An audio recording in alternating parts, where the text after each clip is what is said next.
Grayson, Yes. can I test my desktop sharing? Too late. Too late. Okay. That's okay. But when I start, I can just share it, right? Yes. If it doesn't work, fine. It's just a one picture. That's all.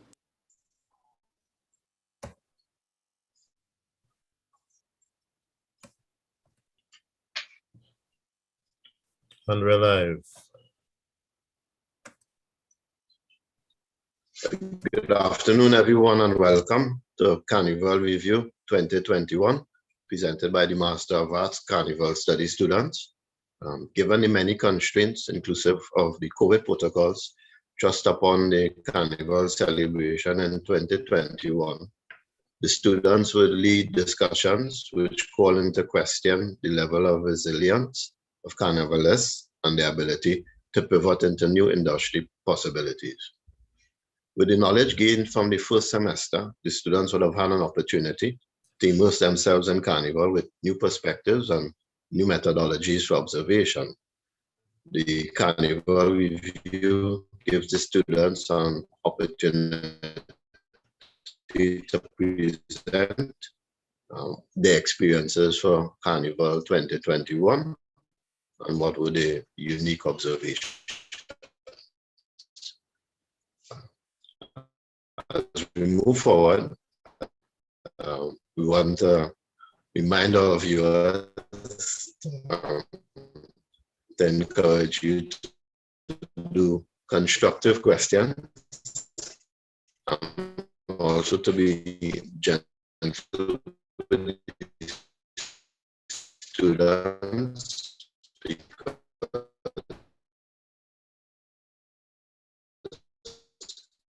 indeed, they are students, they have not as yet graduated, and they would be more than be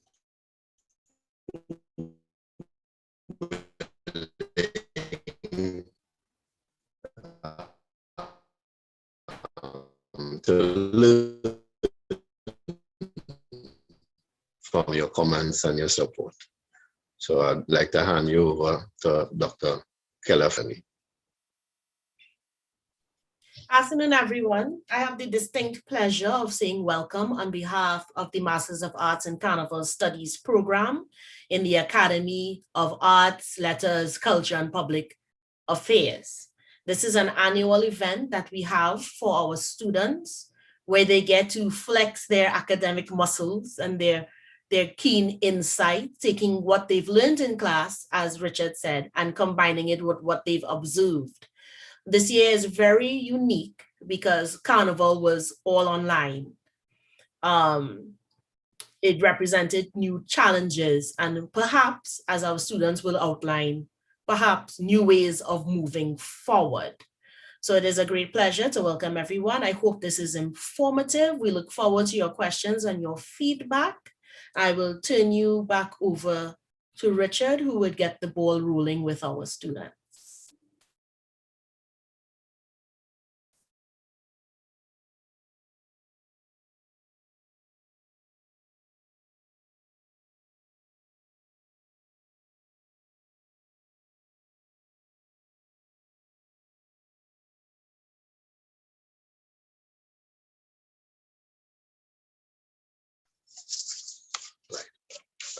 So our first presentation will be on Calypso, which will be presented by Shirley Hendrickson and Stacy Sobers. Stacy Sobers etched her name in the soca world with the timeless classic, Let Me Know When You're Coming, in 2001. For Carnival 2018, Stacy won the NWAC National Calypso Queens competition with a song entitled Queens and Kings. The second offering for that season was a dedication to Skinner Park called Calypso Capital, which took her to the Calypso Monarch Finals for the first time. Stacy also went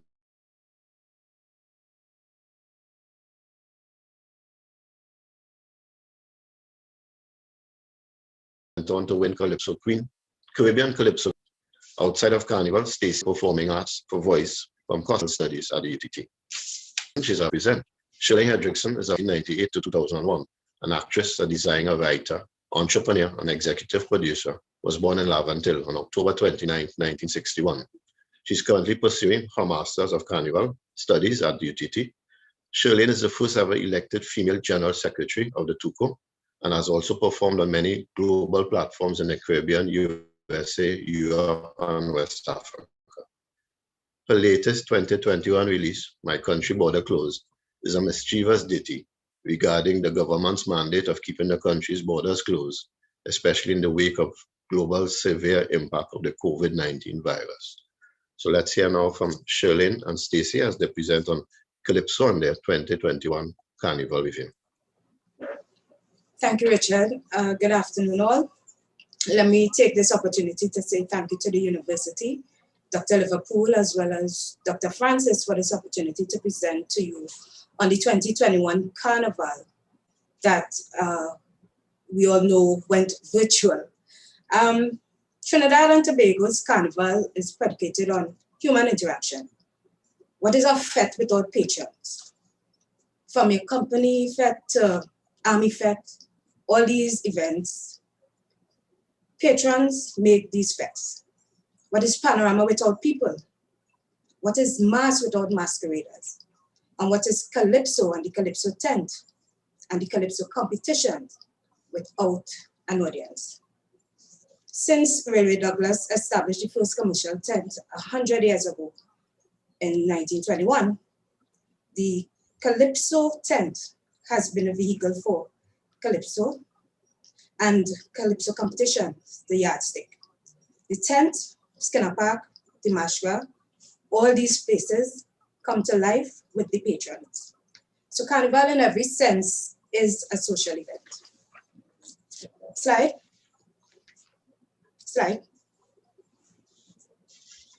So Carnival 2020 came and went amidst talks of the coronavirus. Trinidad and Tobago reported its first case of the coronavirus on March 12th. By June 2020, the conversation was about if we're having a carnival for 2021. And by September of 2020, the announcement came that Carnival was not on.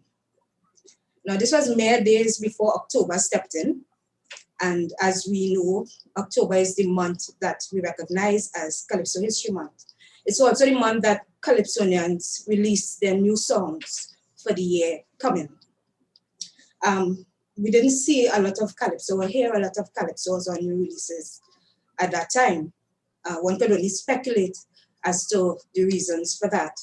Maybe some people thought it was a waste of money, a waste of good material. But whatever the reason, we weren't hearing any Calypsos. So what next for Calypso? What next for the Calypsonian? No competitions, no tents, no cultural events to perform at. As early as September, you all would know should know Kenny Phillips at WAC Radio 90.1. He would have launched a series of virtual Calypso shows called the Virtual Calypso Fest, which would have featured Terry Lyons and a host of other Calypsonians. These would have been streamed live on YouTube and Facebook, and it would have gone on the radio as well.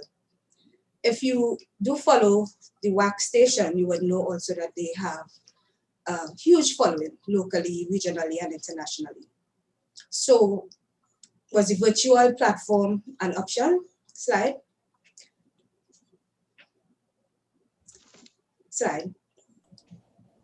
Let me introduce Shirley to go through a few of the slides with you with regard to the virtual platform. Shirley?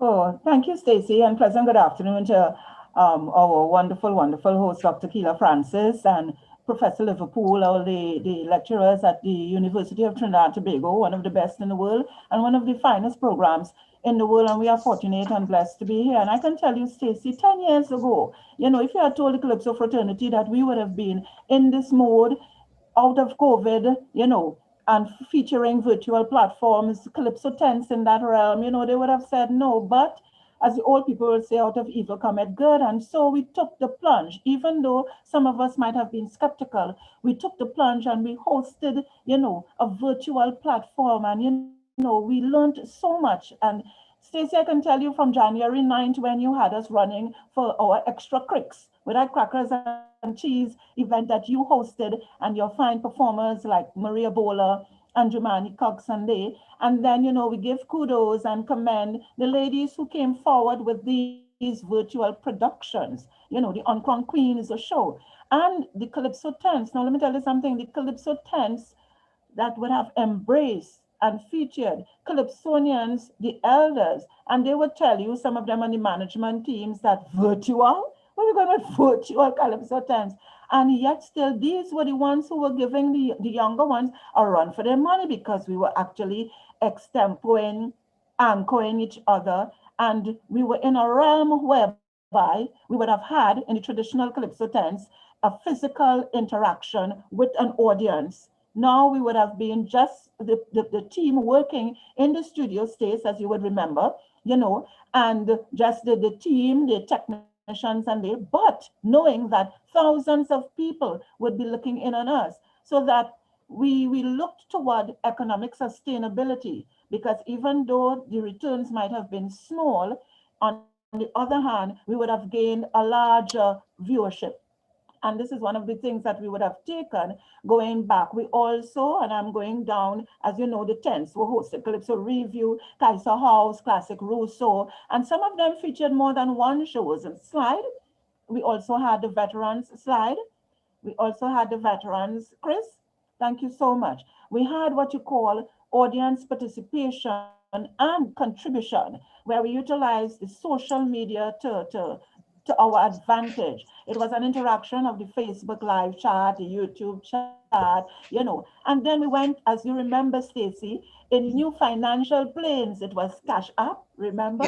Yes, Cash App. Yes, it was Fund Me TNT. Fund Me TNT. And then every time I had to MC and bring on someone, I kept reminding persons, donate, contribute, and go down into your BB Bank. No, they were asking, what is the BB Bank? What's the BB Bank, Shirley? The BB Bank is between the two, what you have here, God bless you with, as ladies, because long ago, if you remember, Stace, we would be accustomed to pushing the wallet down inside of here. So I tell them, take out everything, take out every cent you have, debit card, MasterCard, Visa card, and it also showed us, go down again, slide.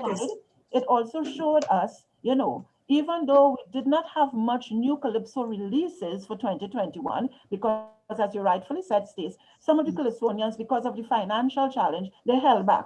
So that 2022, they would have their stuff ready and waiting, but then you find these younger ones, our reigning national Calypso monarch, she featured a Calypso and a half there, that Calypso, as you remember, Stace, and Maria Bola, you're too petty, and some of the elders coming in crazy with a rampant thing, where you see a coinage of the music, soca, groovy soca, and traditional Calypso coming into one. And as you know, by Calypso, our stories are told. So you would have contender telling you things like, Corona teach me how to cook, and igniting that, what Corona? So you didn't used to be cooking all the time, what's going on? And then we tapped into the international market with Brian London and All Fours, because everybody playing cards out there, but nobody wants Trump. It was a unique double entendre, and then we're going down to hygiene, Calypso Kerr. Hygiene, it's a focus on, exercising good hygiene, and as well as he's saying hi to Jean, and Stacey, tell us a bit quickly, as we know, we're into the time thing, but Joe Cool. What I did with Joe Cool was a tribute to my father as a pan connoisseur, as a pan elder, as a member of the first National Steel Band. What I wanted to do is just honor him in song. So this Joe Cool would have been that for him. Yeah. Slide. So what does the future hold for Calypso in the realm of virtual shows? Yeah. Shilin, the impact that it would have had for me, for one, quality shows were being produced or presented, and the revenue was generated through Fund Me TT. So we had change in economics. The audience was able to participate. What can we take away from the virtual carnival to boost the traditional presentation in 2022 and beyond?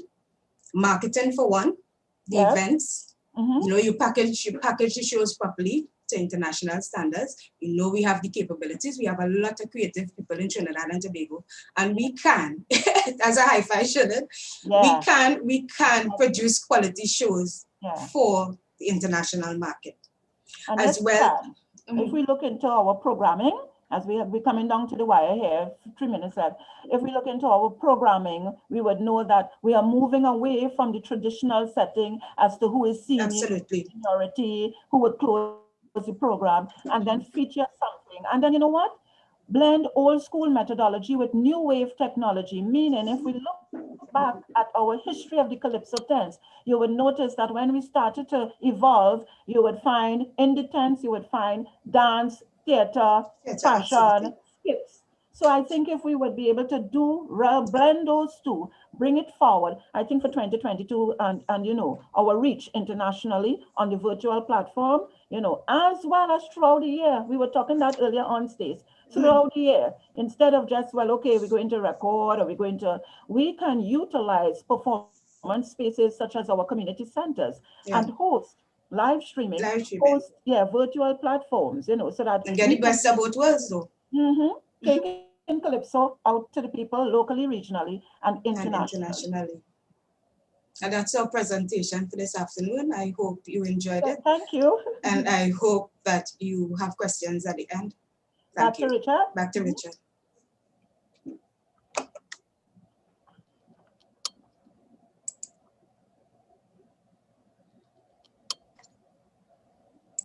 Thank you, Stacey and Shirley.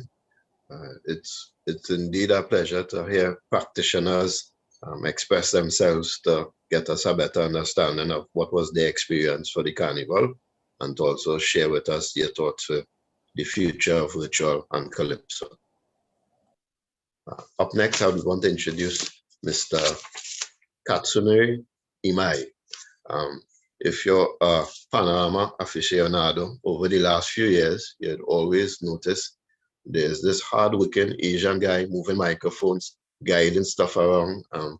I call him the first person in panorama and the last person to leave. And he gives each band equal amount of support and love. I don't think he's allowed to have a favorite. And it's a pleasure indeed now to introduce who we fondly call as Cats, to give us his presentation on steel pan. Thank you, Richard. Exactly. I supposed to be very have to be fair and equal service to any bands in a steel band, from single band to the large band, medium band, any band. Can I just share my screen? Let me see. Right. Are you able to see this screen? Just the flyer of the Yes, phase we do. 2. Okay, great.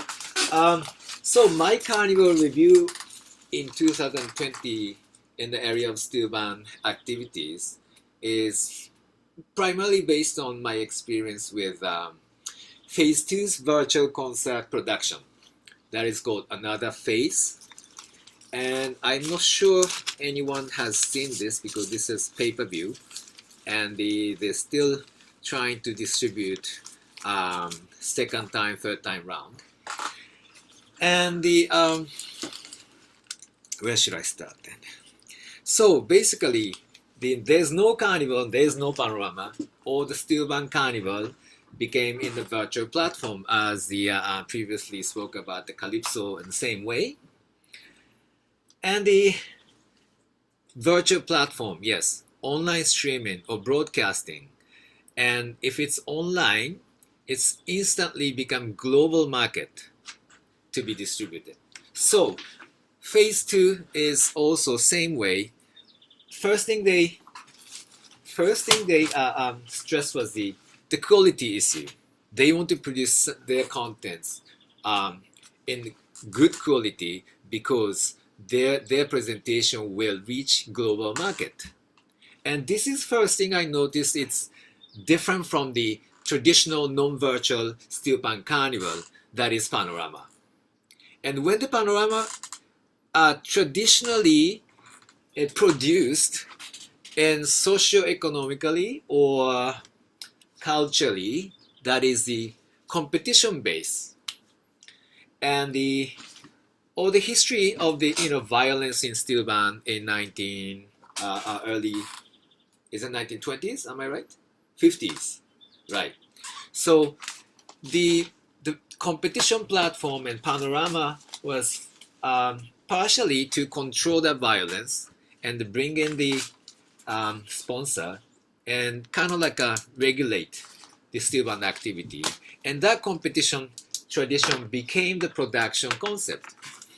And this virtual platform and paying attention more in the global scale, now entertainment value is become more important, because you have to please world audience, not only the judges on the grandstand. So that is one of the significant difference in between these two different platforms of the steel band carnival. And because this recording requires lots of planning, management, designing, and also marketing planning, and those are not always steel bands accustomed to deal with. So first thing I really shocked me was the manager of the phase 2 contacted me. He was saying, okay, our release date is such day, and going backward and create the production schedule together. And I never experienced that with a steel band. So that change is already happening. So they have more time to elaborate their performing arts and the repertoire, design the show. As you see it, Bogsy Sharp wrote a new composition and featuring Lydian singers, or Etienne Charles for trumpet, and the Olatunji for vocal, Nyla Blackman, and some and more featuring artists. Devon Stewart did a solo. So these type of pay more attention, entertainment value of steel band presentation, to me, is a benefit out of this tragic COVID situation.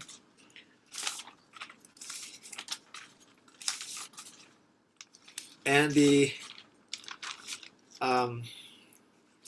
however, this steel band experience in the production still early stage, and the first day of the recording were taking place in Napa, a second day also. However, they plan to do it in 2 days of time, but the manager called me, and my call time, band's call time, is 10 a.m. and I reached to the Napa 9 a.m. For the extra preparation, and the band starts showing Napa 3 p.m. So, but I still have the traditional, custom in the production practice, and the extra booking was required. So we had to book additional studio time in the private studio, and we bring in 10 different steel band instruments in the small room, and it took us much more effort, extra time. Also, we have to mix and send it to guest musician overseas so they can overdub, and they send it back, and we mix the master recording, and we going to play that master take in the Panyard. Then we going to do the visual production. This may be first time for them. By hearing the music, then we have to act the performance. So all these production process, now they aim the global market, and outcome was much better quality in the produced contents, and that is more valuable to entertainment wise. Therefore, I'm hoping steel band performing arts will reach more global market, widely, and that will actually result influence when the COVID situation, how they settle or how to develop or how to ease out. And when the carnival start over back again, I believe it should attract attention more globally than just competitive a tradition of the steel pan panorama.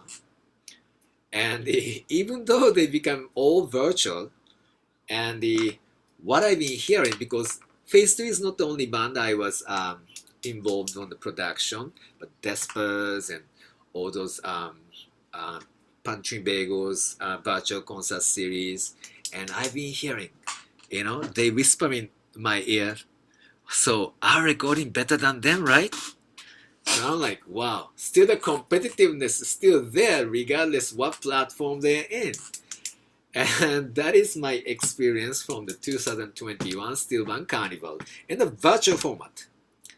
And from the archive perspective, I think we have more contents to develop my documentation of steel pan, not only panorama perspective, but more entertainment value of it. And now we should consider also the documentary value also. And that's actually my observation of the Steel Band Carnival in 2021. Richard, am I too early? Thank you. You're on time. Yes. You're a production person, you're on time. Thank you, Kat. Just to remind our viewers that you can ask your questions in the YouTube chat, and at the end of all the presentations, we will answer the questions. The next presentation will be on theatre by Ms. Trevine Lane Bailey and Kadeen Deasley.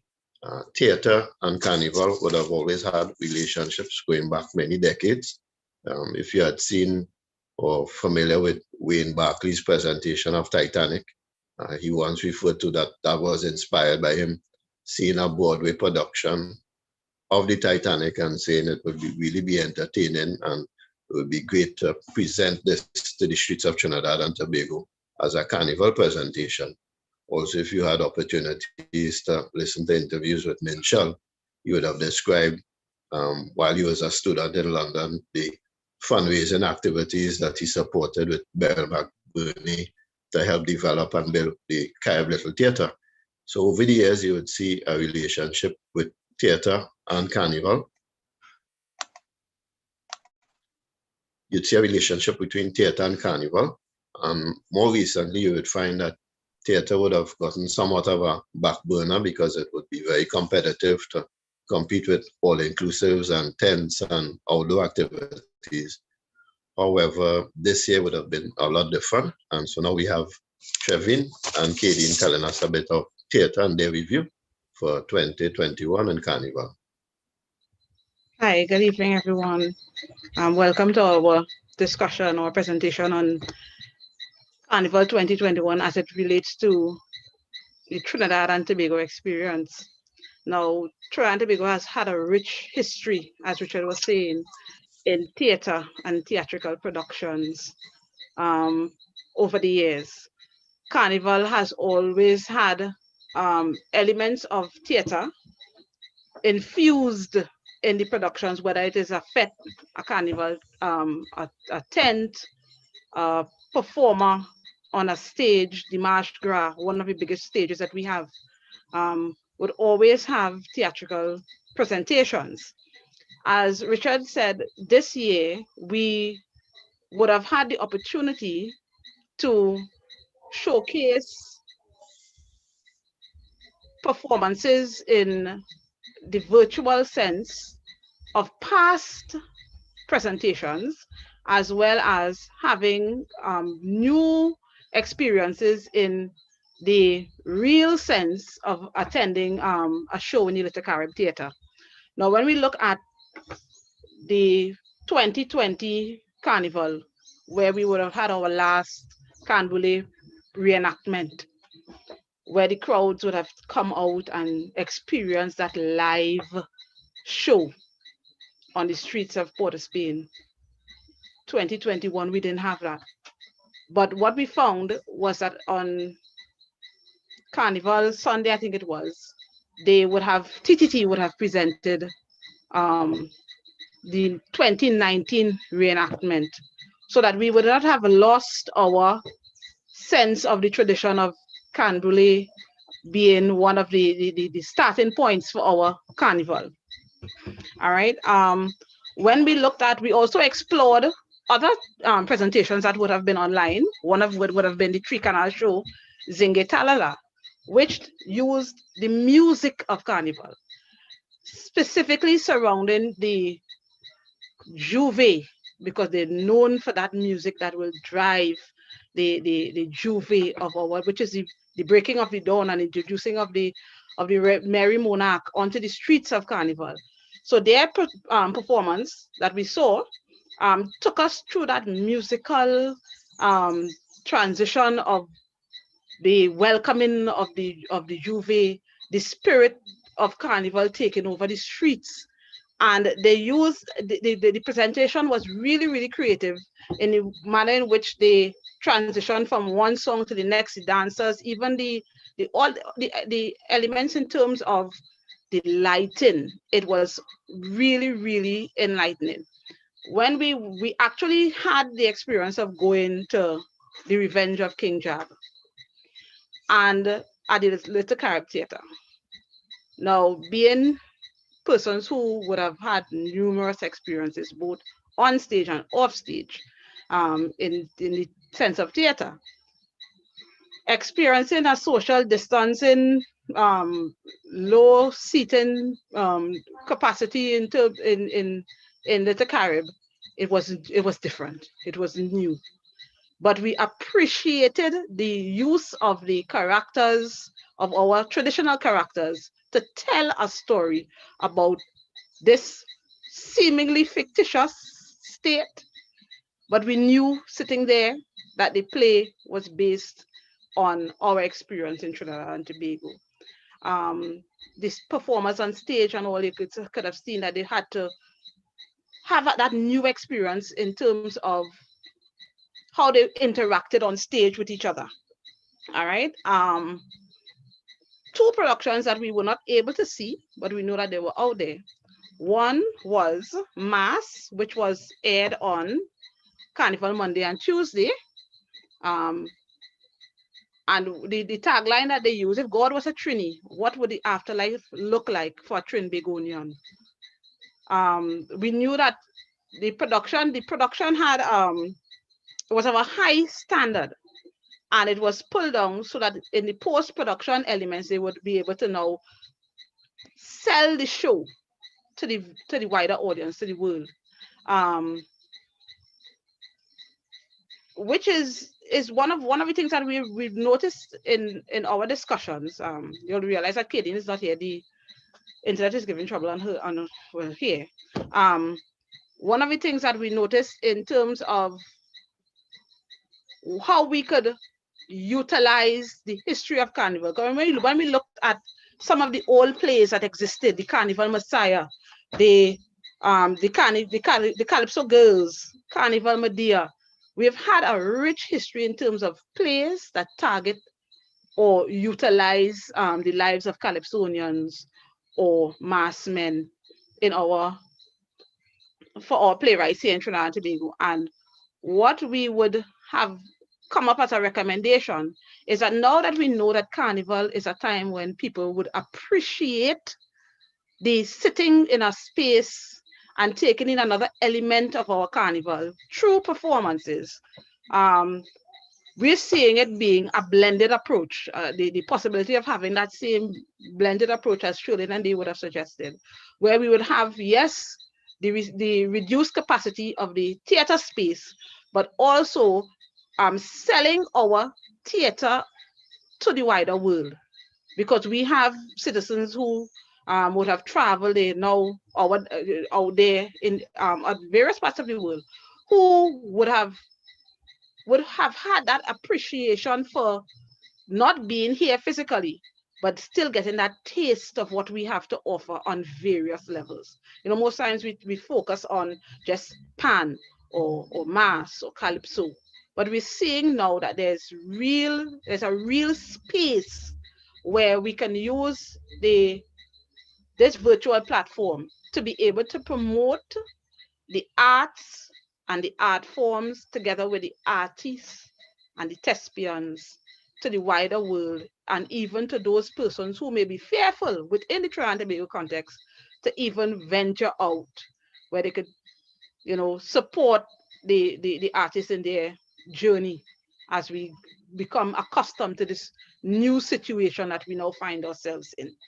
So that is what we came up with in terms of theater, and making that recommendation that there is a space for it. And we would like to throw it out there for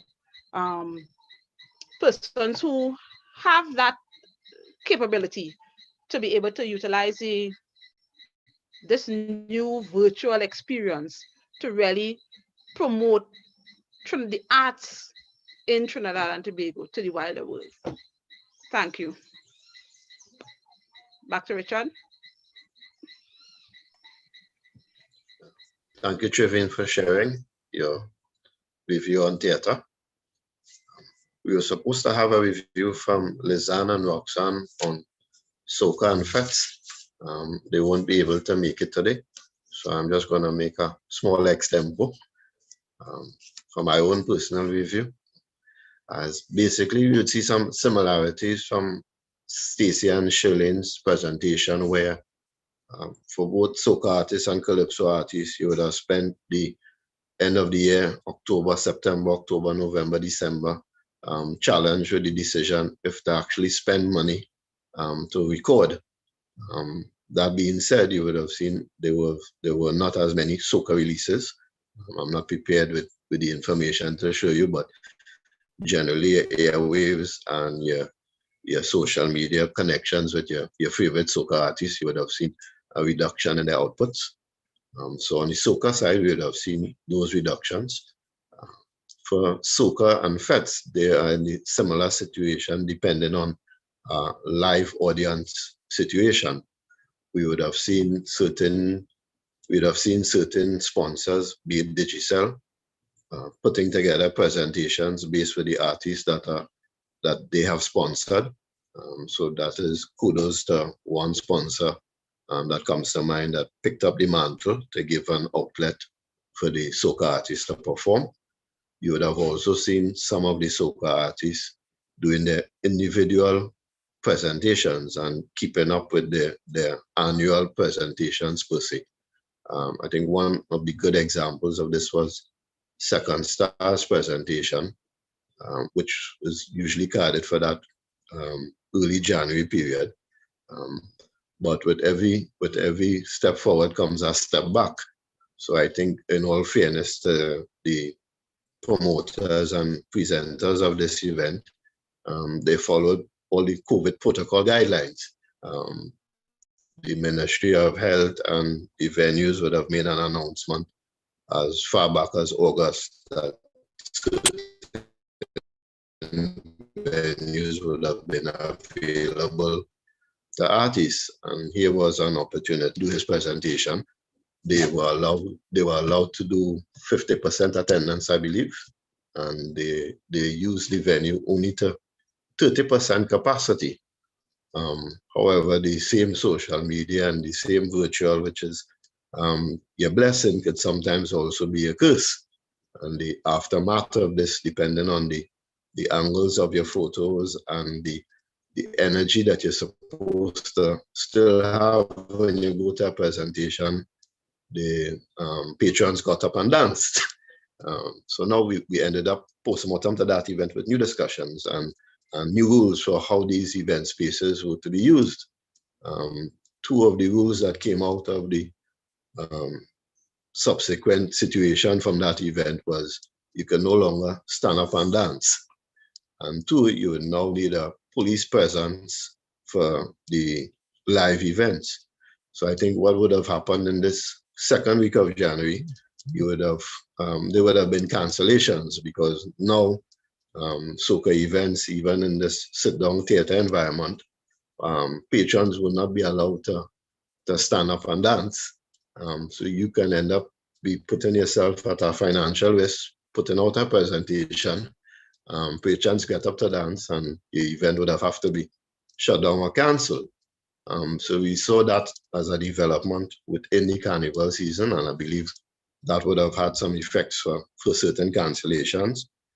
You would have also found from the get-go and the jump, the carnival calendar over the years would have condensed from carnival season to per se a carnival week in a given season with 300 events. More than 60-70% of those events for soca fets happen in the last 10 days of carnival. The carnival calendar for 2021 virtual would have only had possibly a dozen, no more than 20 events being listed.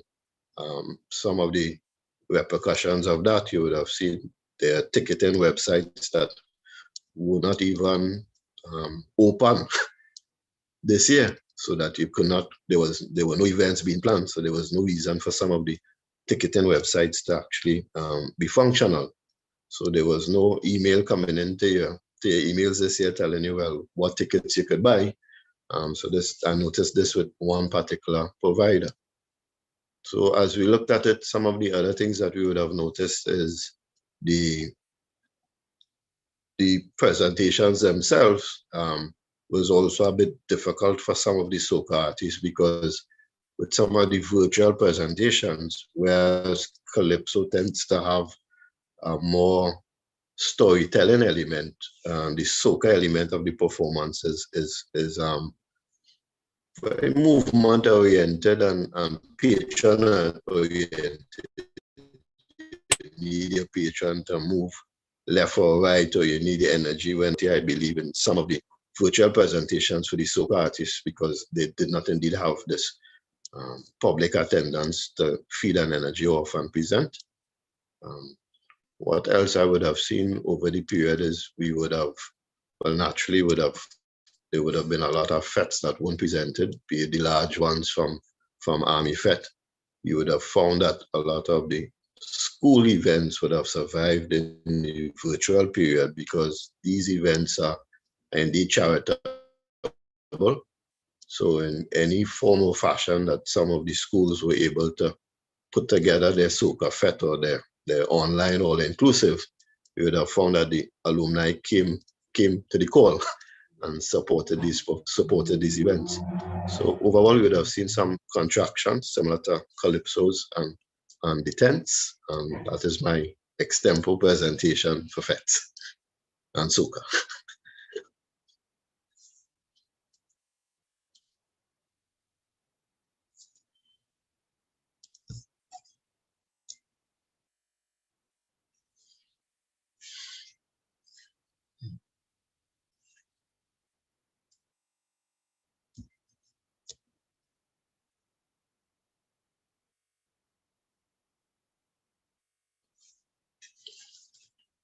Okay, so now I'd like to invite the questions from the audience. And as the questions come into me, I'll put them to the relevant student.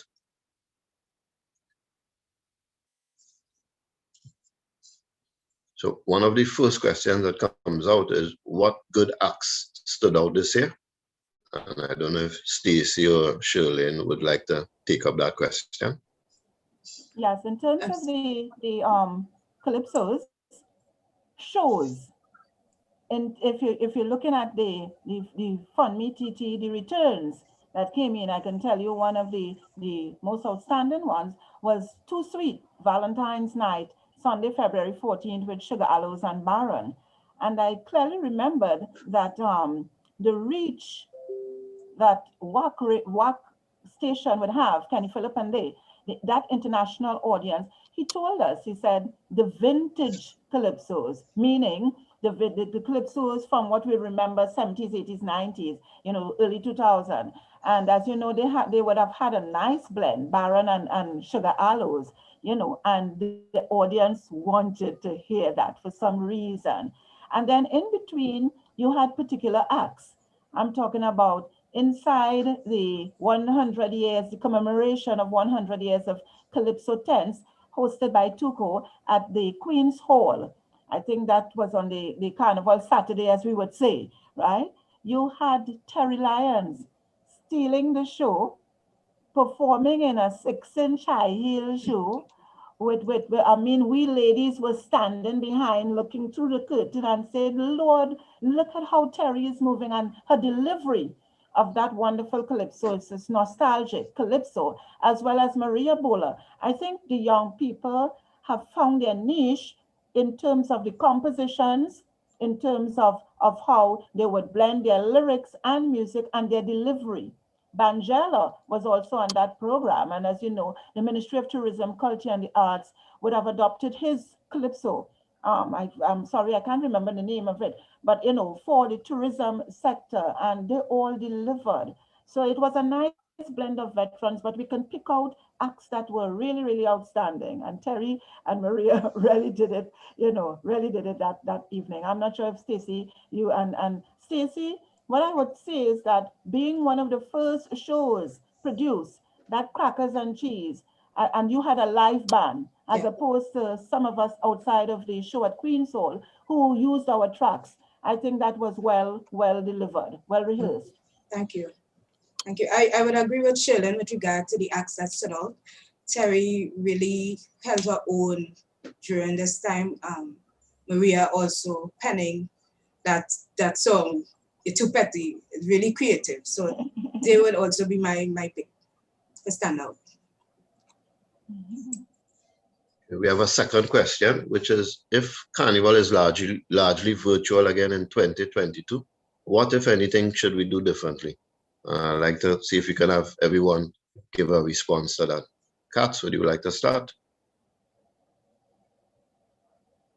Well, in order to bring the non-virtuality in the panorama presentation as virtually again we see 2022, I'm awaiting to the improvement on the internet connectivity, which is maybe the 5G is coming when or not.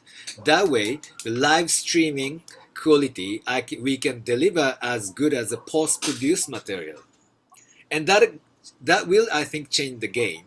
So if 2020 the same way the internet connectivity as is 4G, and or a problem with anybody's device, receiving device has to be improved for the 2021 virtual presentation. Try to produce as close live performance contents. That's my just came to my mind. Trevin, do you see anything that we should do differently in 2022? As planning and collaboration. I think that the persons who have that driving force behind the Carnival and the organization of Carnival generally need to really buy into the idea of it being virtual. If you don't buy into it, then you won't promote it as it should be done. So there should be a lot of planning and collaboration in order for it to be able to make sense to reach the potential. Yeah, as Kadeen is saying on the side of me here, for it to really reach the potential that it ought to, coupled with the fact that of what Kat said in terms of the connectivity issues.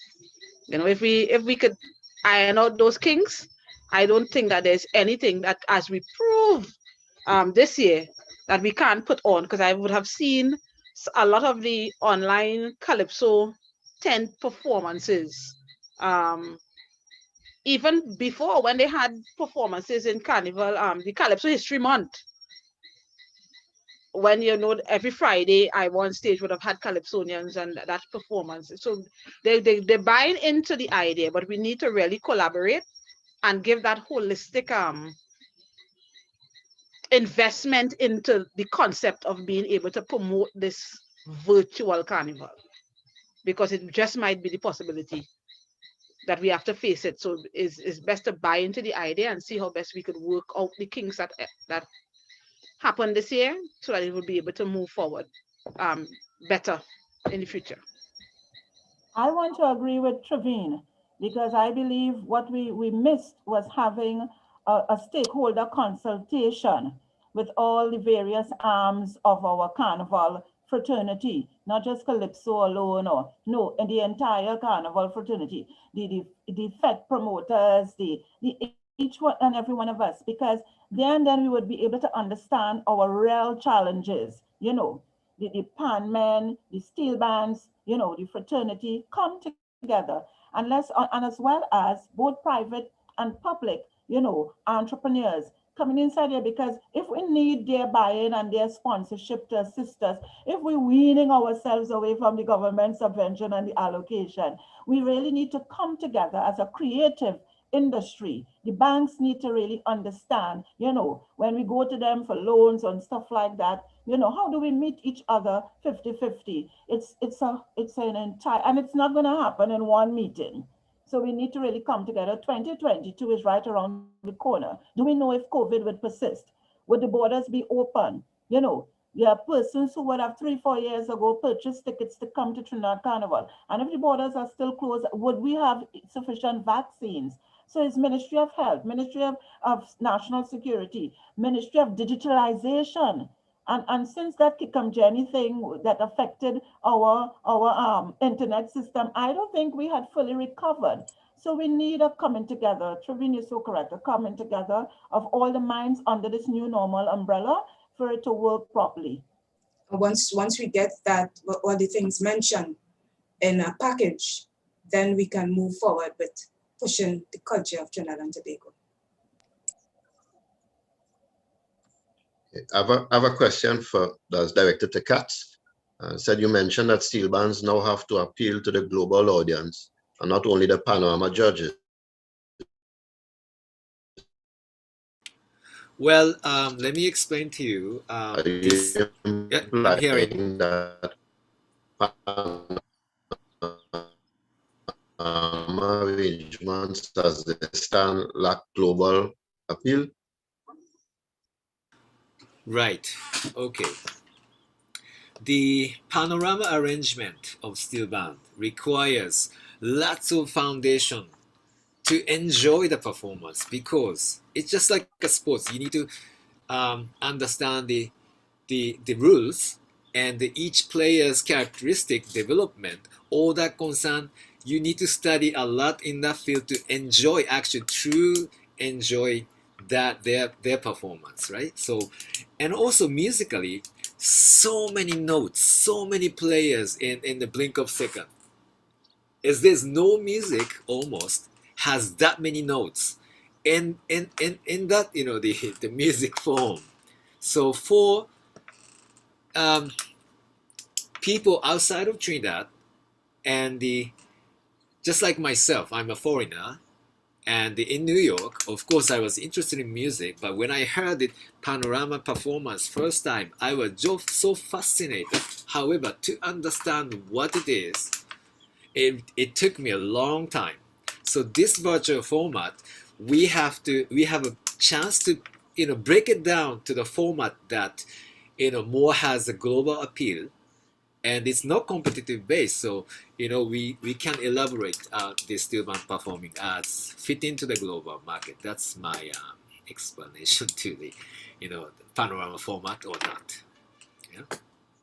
I have another question coming in for all the panelists. In your respective areas, do you think the streaming format has a future in the Trinidad Carnival moving forward? Stacey, you want to start? It is happening, and I do see it having a future. For the artists, you get a wider recognition. Once the streaming continues, you have the stakeholders who the sponsors who would be able to get their products advertised more. We have the tents, we have the carnival fets, we have the panorama. All these things would be pushed further globally. And the virtual platform definitely has a place in the future of Carnival. I would say, Richard, that live streaming would awaken our cultural consciousness as an artist, because then we would now lift our game, in that it's not just when something happens politically, we sing about that and we focus on that. We would now be in a zone where we representing Trinidad and Tobago to the wider international population, so that our programming, our calypsos, would be more broad-based, not saying that we did not have. And as well as the radio stations, it would give them an oomph, to become more interested, because when you're live streaming, you're out there. So you would find radio stations out there, your royalties would go up. It would have a chain reaction, And this too, with the young people who are more technologically advanced coming into the schools, you have something there.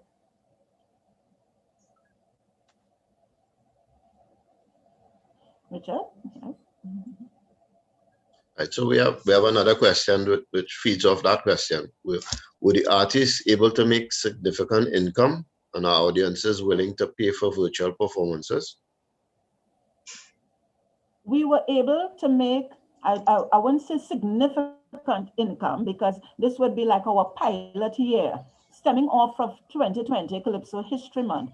But now we are more, our vision culturally would have been opened up into seeing the various innovative mechanisms that could boost and enhance the money-making aspect of it, so that it's a combination, as I just said, beef up your program, beef up your lyrics, get more in tune, even with your writing, your music.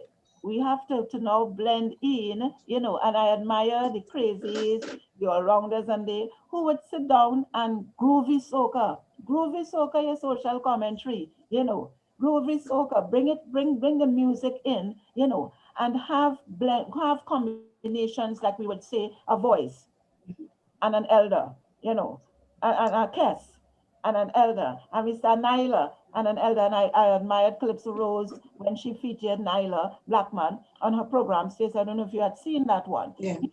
And this is the various programs that we need to put on locally, regionally, and internationally.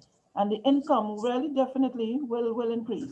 And I think too, with the opportunity that the viewers have to donate what they can, instead of paying one standard door fee or yes. I think that could boost as well once it sets in.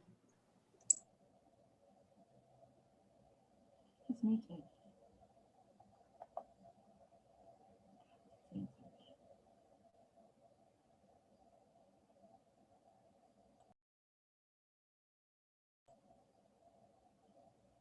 Richard?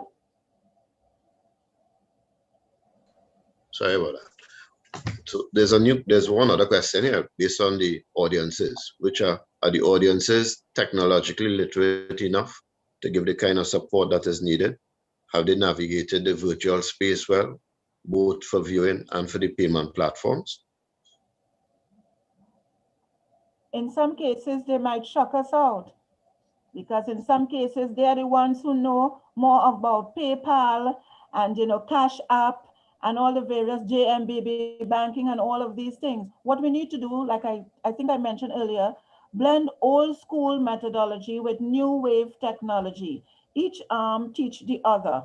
So you will find a coming together of the elders and the financial management.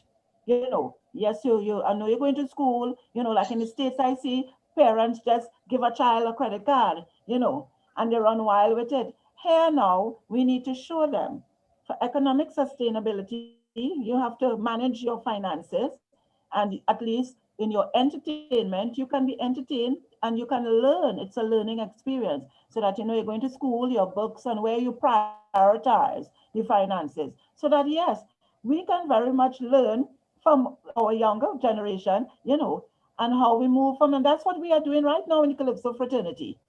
Blending the young ones coming in, and the elders, yes. Going forward too, I think what could be implemented once the shows are being held you set up a hotline for people who are not sure. Set up a hotline and have persons walk them through how to pay, walk them through how to log on, that sort of thing. So, I mean, everything is possible, and it will take some time, but we could get there. Yeah. We have a question for Trevin. The idea of collaboration is laudable, but how can this be achieved? Okay, for one example is that we have the National Carnival, the NCC. They are responsible for the organization of Carnival, and you will have these different, the TUCO and the NCBA and all these other subdivisions connected to the NCC. We have to move away from it being just organizations in name, but organization in the true sense of what their mandate is. So that we have to, if we really have to make there must be a concerted effort to want to work together. I'm not saying that it doesn't exist now, but in terms of it being virtual, if we have to really benefit from using the platform and making it really, really work, there must be a greater effort for the persons who have, even the sponsors, to really be on board and be able to have a meeting of the minds so that all could benefit from it. So that's why I say, there must be a meeting of the minds. And not just on paper, but really, really fulfill the mandates that we are given to promote and to enhance the Carnival. Want to say anything?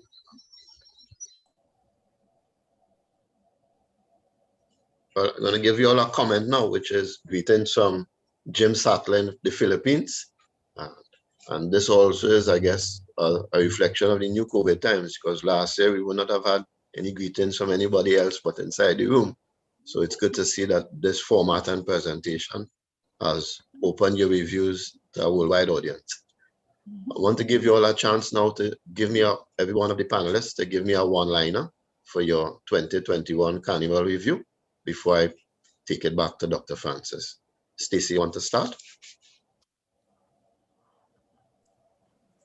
The future of the Calypso tent and the Calypsonian with regards to the virtual platform is one that can be profitable, is one that can be viable, is one that we can all benefit from. Not just Calypso, but all the aspects of Carnival. And I would really like to see us make the reality of Trinidad and Tobago Carnival an international event, a real international event. That's me.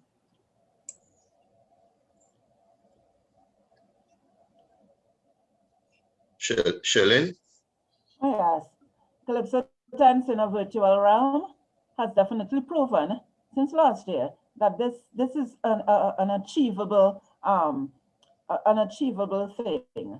And as we say, long live Calypso, long live Calypso, long live Calypso, because by Calypso, our stories are told.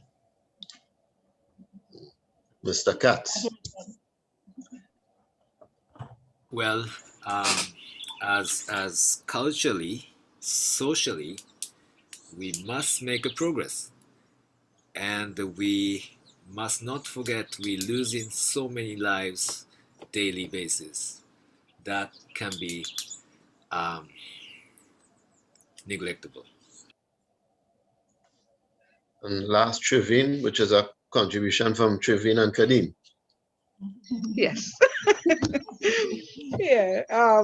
What I would like to say is that I really appreciated having had the experience of a virtual Trinidad and Tobago Carnival, from the Calypso to the soca to the theatrical performances to the pan shows that we would have seen online.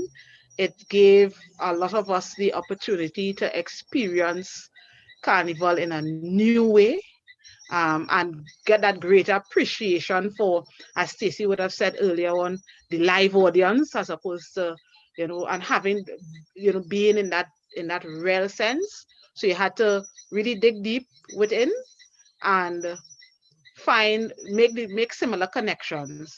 But we do appreciate the artists, the performers, the directors, the organizers who would have made it possible for us to still enjoy Trinidad and Tobago Carnival. It may not be in the truest sense of what we know, mass on the road, but we would have seen even masqueraders don costumes and find themselves out there, because really and truly, it's a spirit that lives within Carnival, that lives within each and every one of us. So I really appreciate the efforts of all those who would have gone above and beyond the call, to really allow us to experience Carnival in a new way, and to issue the challenge for the future, to see how really and truly we could take it beyond what the little experiences would have been for 2021, and see where we could really make some inroads into the global village in which we exist,